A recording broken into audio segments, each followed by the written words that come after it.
Pour ne pas ressentir ces émotions, on met en place pas mal de stratégies. On a des mécanismes de survie qui sont justement là pour ne pas nous permettre de ressentir pleinement les choses. On cherche à protéger, on cherche à contrôler ou on évite. Ça peut être n'importe quoi, par exemple en changeant de sujet ou alors en ne répondant pas, en ne communiquant pas, par exemple. Voilà. Les trois mécanismes de survie sont la fuite, la lutte ou l'inhibition. Alors, lorsqu'on fonctionne comme ça, on est dans la tête. On est dans la tête parce que, aïe, aïe, aïe, il y a eu une menace, on ne veut pas y faire face, on reste dans la tête, plutôt que de traiter les informations. Et lorsqu'on agit comme ça, qu'est-ce que ça veut dire ? Eh bien, ça veut justement dire qu'on s'abandonne. Il faut savoir que les émotions communiquent via le corps avec nous. Et pour qu'on puisse se sentir mieux, il faut pouvoir totalement les accepter, dans leur totalité. Non, pas de juger les autres en disant « oui, mais c'est normal que… » Non, d'abord comprendre. Pourquoi ? Parce que lorsqu'une émotion arrive et qu'elle n'a pas toute notre attention, eh bien, elle va persister. Vous savez que ce à quoi on résiste persiste. On peut prendre un autre exemple. Vous recevez une facture. Vous ne la payez pas. À votre avis, est-ce que la facture va disparaître ? Non. Vous aurez des frais. On va vous renvoyer une lettre. Si vous n'y prêtez toujours pas attention, eh bien, ça va s'amplifier. Mais c'est pareil avec les émotions, vous voyez ? C'est pareil. Quand une émotion arrive, bien qu'elle soit déplaisante, ça vous indique quelque chose sur vous. Elle a besoin de votre attention. Vous devez la traiter. Si vous faites comme si de rien n'était, voilà, tout va bien, je suis quelqu'un de fort, non. Vous allez renforcer, au contraire, vos insécurités. Il ne peut pas y avoir de bonheur sans souffrance, les amis.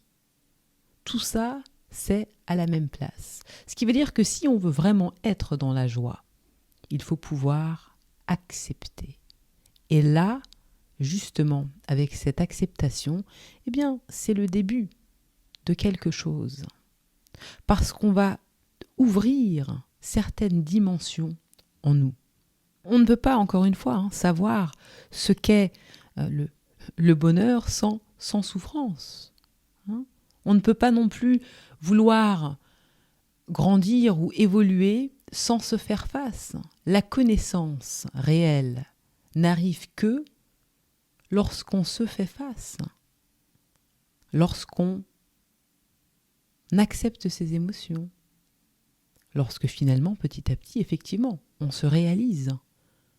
Vous voyez pourquoi je sais éperdument que parfois on me demande « oui, mais où est-ce que tu as toutes ces connaissances est-ce qu'il n'y a pas un livre, etc. » Ce ne sont pas les livres qui vont vous aider à aller à la rencontre de vous-même.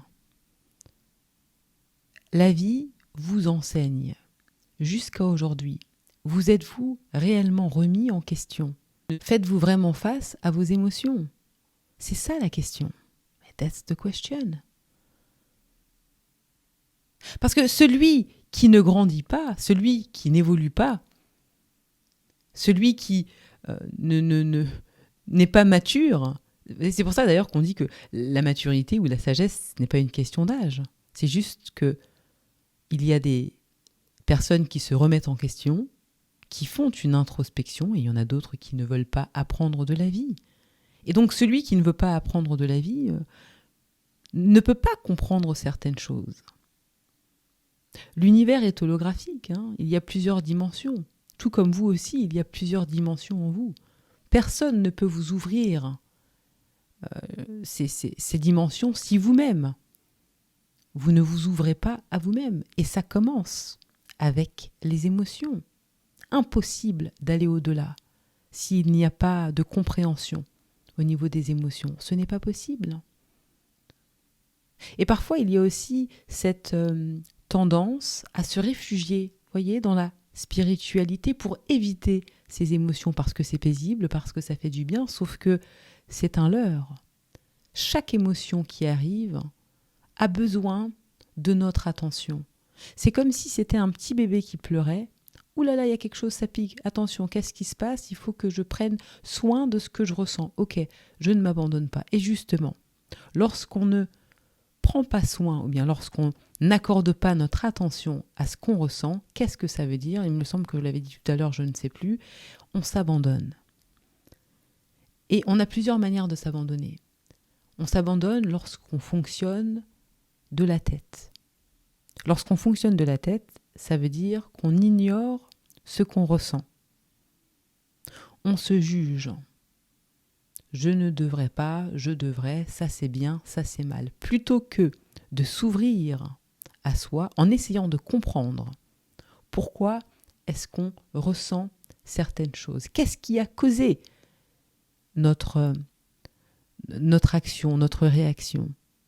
Oui, peut-être que on n'aurait pas dû agir comme ça, mais est-ce qu'on peut quand même comprendre pour éventuellement, et certainement d'ailleurs ensuite, changer, grandir et en apprendre sur soi? Vous comprenez ce que je veux dire? L'heure n'est pas à se juger. Je ne devrais pas ressentir ça. Je suis nul. De toute façon, c'est de ma faute. Non, non, non. Ça, c'est une excuse. Hein.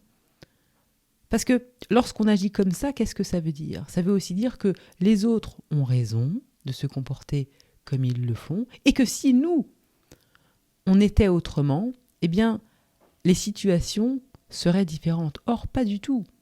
Il faut pouvoir d'abord soi-même traiter l'information. Il ne s'agit pas de se juger, il s'agit de se comprendre. Faut vraiment faire la différence. C'est la raison pour laquelle, lorsque vous vous jugez, vous ne pouvez pas évoluer. Parce que ça bloque totalement, si vous voulez, le process. Une autre manière aussi qu'on a de s'abandonner, c'est d'avoir recours à des substances. Après, ça va se comment dire, ça va se, je sais pas, je peux pas dire prolonger, mais ça va continuer, on peut dire ça comme ça peut-être, vers des addictions. Addiction au travail, addiction à la télévision, aux réseaux sociaux, à la sexualité. Tout ça pour ne pas se faire face, pour ne pas ressentir nos émotions. Et puis, on a aussi l'habitude de blâmer les autres. Vous savez, blâmer les autres, c'est un comportement de victimisation. Celui qui blâme ne prend pas ses responsabilités. Pas de responsabilité, pas d'évolution, pas de maturité. C'est aussi simple que ça. Et on commence à prendre ses responsabilités lorsqu'effectivement on se fait face et qu'on prend la responsabilité pour ce qu'on ressent. C'est déjà très bien parce qu'il faut comprendre que on est responsable de ce qu'on ressent et que les autres, non, on ne peut pas avoir le contrôle sur eux. Je veux dire, c'est à nous d'avoir ou bien de trouver cette intégrité en nous, voyez, pour ne pas être à chaque fois affecté par ce que les autres font.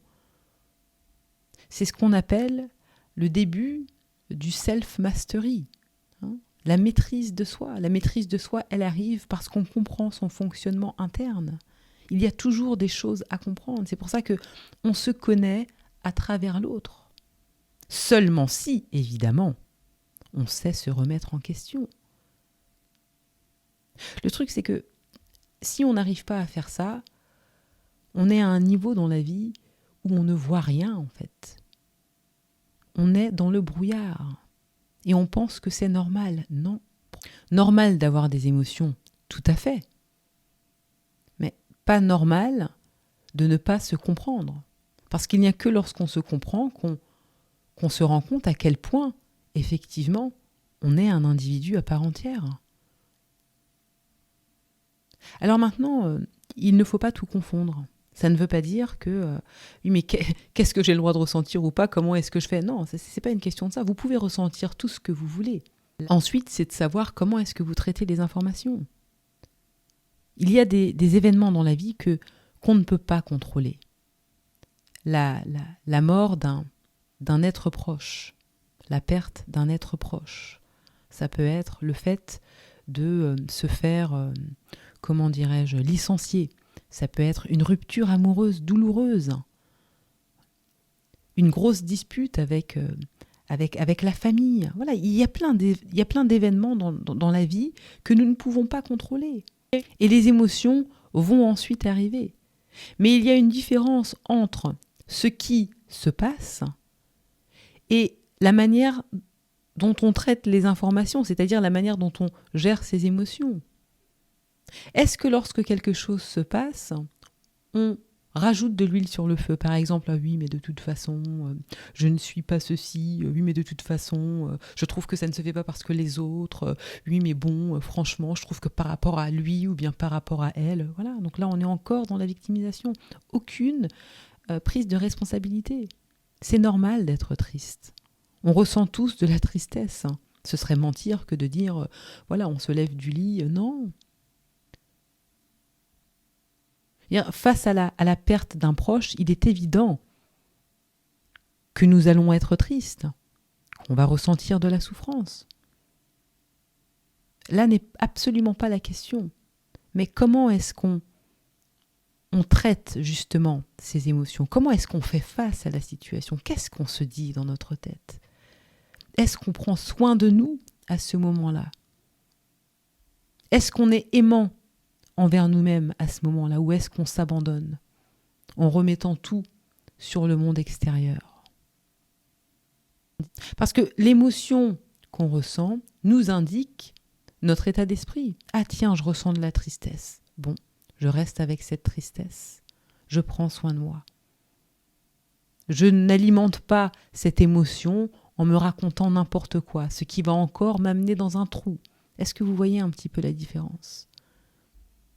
On va prendre l'exemple de la perte d'un être cher. Cette personne décède. On est triste. On peut ressentir pleinement cette tristesse sans extrapoler. Pas en se disant « Pourquoi est-ce que cette personne m'a abandonné ? Pourquoi est-ce que cette personne ne m'aime pas ? Cette personne ne m'a jamais aimé. » Vous voyez, c'est là où justement on s'abandonne.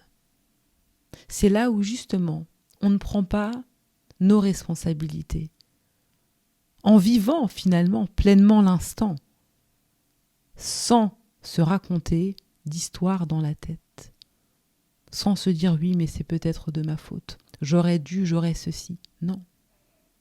C'est à ce moment-là qu'il faut justement pouvoir s'aimer au maximum, prendre soin de soi. Vous voyez un petit peu la différence. Il y a ce qui se passe que nous ne pouvons pas contrôler. Et là, peut-être qu'on aura besoin, effectivement, de réconfort, vous voyez. Quelqu'un qui nous tient la main, quelqu'un qui nous dit un mot gentil. Je veux dire, l'un n'empêche absolument pas l'autre. Tout va toujours dépendre de ce qui se passe dans votre monde intérieur. Il faut comprendre que ce n'est pas parce que quelqu'un est décédé, par exemple, qu'ensuite le monde va s'arrêter de tourner, ou alors que c'est la faute de votre faute peut-être, ou alors la faute de Pierre-Paul Jacques, parce que vous, eh bien, vous êtes en vie, et maintenant, c'est à vous, c'est de votre responsabilité, de savoir continuer, ou bien plutôt, on va dire, de continuer à vivre avec ce qui vient de se passer. Donc, si vous ne prenez pas soin de vous à ce moment-là, qui va le faire ? Un manque se crée, un trou se crée, on n'est pas bien. Le problème, c'est que l'émotion n'a pas été traitée. Et comme j'ai dit au début, chaque émotion qui arrive a besoin de notre attention tout entière. Voyez ? Et là, qu'est-ce qu'on fait ? On rejette, on ne prend pas soin de nous. Donc, cette émotion, peut-être qu'elle va disparaître. On va penser que ça va mieux parce que, voilà, on cherche à... On est consolé et puis on essaye, on fait d'autres choses comme ça pour s'évader. Sauf qu'on ne s'est pas permis de ressentir pleinement, de passer peut-être des moments dans la solitude. Pas tout le temps maintenant dans le noir, vous voyez, mais de pouvoir intérieurement ressentir pleinement. Et justement, Ensuite, faire appel à l'amour et à la compassion. Voyez ? C'est exactement dans des moments comme ça où on a la possibilité de grandir encore plus. Nul n'a dit que c'était facile. Mais la vie n'est pas, un long fleuve tranquille. Cette notion ne peut arriver, quand on dit que la vie est un long fleuve tranquille, que seulement si on est allé soi-même déjà dans les profondeurs. Parce qu'ensuite, la manière de traiter les informations est différente. Mais lorsque les émotions ne sont pas gérées, il y a forcément d'autres instabilités mentales qui seront créées, instabilité émotionnelle, qui va ensuite forcément se répercuter dans notre vie de tous les jours. C'est la raison pour laquelle savoir gérer ses émotions, prendre soin de soi, l'amour de soi, et by the way, c'est exactement ça l'amour de soi. Comment est-ce que je prends soin de moi face à ? Comment est-ce que je réagis face à certaines situations ? Qu'est-ce que je me raconte ? Comment est-ce que je gère mon monde intérieur ? Parce que les émotions qui arrivent avec des pensées, ensuite génèrent des hormones en nous qui, elles, influencent notre comportement. Ce qui veut dire que si on n'est pas conscient, on ne peut pas rester, si vous voulez, dans cette présence, en faisant vraiment face à tout ce qui nous picote là dans le corps, quand c'est atroce, eh bien, on est clairement comme un robot, quoi. On est complètement influencé par les différentes hormones que le cerveau sécrète. Et il n'y a aucune possibilité, justement, lorsqu'on agit comme ça, de grandir, d'évoluer. Et vous savez que la vie, c'est l'ascension. Le triangle, on va vers le haut. 0, 1, 2, 3, 4, 5. Voyez ? La seule solution, c'est d'apprendre à ressentir ses émotions. C'est d'apprendre à ressentir ses émotions. Je suis plus au niveau de mon corps et pas au niveau de ma tête. Je me permets de ressentir. C'est ça qui libère. Rappelez-vous qu'à chaque fois que quelque chose arrive à vous, cette information doit être traitée. Si elle n'est pas traitée, vous pouvez être sûr qu'elle va persister, que ça va s'amplifier. Ce qui crée d'ailleurs aussi après, lorsque c'est vraiment poussé, certaines maladies. Certaines maladies. Donc ce serait quand même dommage. Il vaut mieux, c'est pour ça que je parle souvent de ressentir la souffrance. On ne peut pas, c'est pas vrai, être vraiment dans le bonheur si on ne sait pas ressentir la souffrance. Et il n'y a que la gestion de ces émotions qui permettent justement d'aller de l'avant. Voilà. Et quand je dis gestion d'émotions, c'est évidemment tout ce qui est je prends soin de moi, je cherche à me comprendre, voyez, l'intention est là. Je ne rejette rien, mais j'accepte. Et il ne faut pas confondre là non plus. J'accepte, ça ne veut pas dire, tout le monde peut se permettre de me dire n'importe quoi. Certainement pas. Il faut pouvoir avoir des limites qui sont bien définies et surtout mettre un stop lorsque ça va trop loin. Mais là, c'est pareil. C'est à vous de voir la compréhension, si vous voulez, interne que vous avez. Ça, ce sont mes limites. Tu ne les enfreins pas, je n'accepte pas ça, je ne tolérerai pas ça non plus. Et là, on met un stop. C'est pour ça que parfois, ça fait du bien aussi de remettre certaines personnes à leur place. Il ne s'agit pas de tout accepter comme ça. C'est la raison pour laquelle aussi je dis que lorsqu'on accepte tout, c'est parce qu'on n'a pas trouvé, si vous voulez, cette place en nous où les choses sont claires. On a peur de « Ouh là là, est-ce que je peux dire ça ?» ou je ne sais pas quoi. On est beaucoup attaché à l'extérieur et finalement on ne veut pas, si vous voulez, vous savez, il y a cette notion de je ne veux pas que les gens me voient d'une mauvaise manière. Je suis attachée à l'image que les gens ont de moi, donc je ne vais pas me permettre de parler d'une certaine manière. Horreur. Jamais. Ne faites pas ça. C'est la raison pour laquelle, vous voyez, la flatterie, ce que les gens pensent de vous, ne doit pas être quelque chose qui a une importance pour vous. Non, parce que sinon vous vous perdez ensuite dans l'image de ce que les autres pensent de vous. Et vous ne vous permettez pas d'être pleinement. Ça veut dire que vous aussi, finalement, eh bien, vous vous stoppez quelque part votre évolution, puisque maintenant vous êtes attaché à cette image de je ne sais pas quoi. Et si je peux prendre un exemple sur moi, c'est vrai que parfois quand je vois des gens « Oh Yolène, t'es tellement ceci, t'es tellement cela », ça rentre, ça sort. La seule personne qui sait qui je suis, c'est moi-même. Et voilà, j'ai envie d'être au maximum moi-même à 100%, mais j'ai pas du tout envie de m'attacher à cette image de oh, t'es sage, t'es ceci, t'es cela. Non, parce que je suis dans mon chemin et que moi-même j'ai des choses à apprendre. Et le moment où je m'attache à quelque chose, c'est le moment où je stagne et j'ai pas envie. Voilà. Et c'est ça. Et puis en plus, en pensant comme ça, eh bien, on ne se permet pas, quoi, tu vois, d'être pleinement qui on a envie d'être. Voilà. Tout le temps, là, comme ça, à vouloir faire comme si, oh, j'aime tout le monde, machin, il faut être ceci. J'ai horreur de ça, hein. Moi, j'ai horreur de ça. Non, il faut être qui on a envie d'être. Et puis, c'est tout. Mais c'est vrai que je fais beaucoup attention à ça. Non, je ne trouve pas que ce soit quelque chose qui puisse faire avancer qui que ce soit que d'être attaché comme ça à ce que les autres pensent. Non. J'ai envie d'être moi à 100% et surtout, j'ai envie, voilà, de faire ce que j'ai envie de faire sans avoir à me restreindre parce que les gens ont une certaine image de moi. Parce que ça, ensuite, le parcours est aussi faussé. Hein, c'est ça le truc. Donc, garder la tête froide, c'est aussi ça, quoi, tu vois. Ne pas être dans la flatterie, parce que de toute façon, ceux qui sont dans la flatterie, ce sont des gens aussi qui sont beaucoup basés sur l'extérieur. Hein. Voilà, on est très, ouh là là, on m'a dit ceci, machin. Ensuite, on se perd donc c'est important de procéder, vous voyez, à l'intérieur. Maintenant, je ne dis pas que quand on vous fait des compliments, ça ne soit pas plaisant, absolument pas. Mais pareil, hein, c'est juste pour vous, quoi. Vous voyez, en vous, de ne pas se perdre dans ces compliments et de vous permettre d'être qui vous avez envie d'être. Voilà, parce que sinon, il n'y a pas de liberté. Ressentir ces émotions, c'est vraiment le début de quelque chose. Et sans ça, il ne peut pas y avoir d'évolution. Il ne peut pas y avoir d'évolution. La spiritualité, c'est justement ça, vous voyez. La spiritualité, c'est ça. C'est pour ça que parfois, il y a des gens qui se perdent aussi dans la spiritualité. Ensuite, ils ont des propos qui sont totalement incohérents.